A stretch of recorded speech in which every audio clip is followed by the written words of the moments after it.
Bonjour à tous, passionnés de politique. Aujourd'hui, nous allons analyser la visite historique de la ministre française de la Culture, Rachida Dati, au Sahara occidental, territoire hautement contesté. Il s'agit d'un événement majeur, car c'est la première fois qu'un ministre français se rend dans cette région. La visite de Madame Dati témoigne du soutien ferme de la France à la souveraineté marocaine sur le Sahara occidental.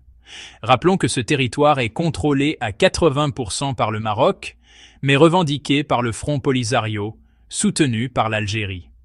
Lors de son déplacement, Madame Dati a inauguré un centre culturel français à La Aïoun et annoncé l'ouverture d'une nouvelle antenne de l'Alliance française.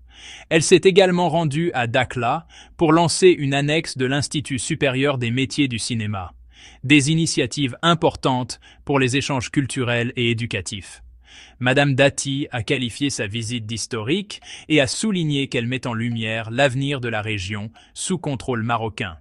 Elle a même évoqué son lien personnel avec le Maroc à travers son père. Un moment touchant. Pour vous donner un peu de contexte, ce différend remonte à l'époque où le Sahara occidental était une colonie espagnole. Un cessez-le-feu négocié par l'ONU en 1991 prévoyait un référendum d'autodétermination qui n'a toujours pas eu lieu. Le tournant ? En juillet 2023, le président français Emmanuel Macron a apporté son soutien au plan d'autonomie marocain pour le territoire, s'écartant ainsi du processus traditionnel des Nations Unies.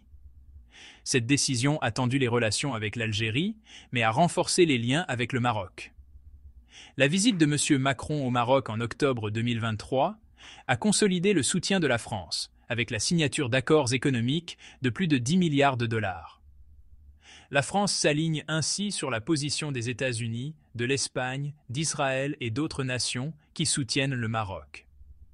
Le Conseil de sécurité des Nations Unies a également appelé à une solution réaliste et mutuellement acceptable. Cependant, le Front Polisario, qui réclame l'indépendance, s'est retiré du cessez-le-feu en 2020, maintenant le conflit à bas bruit.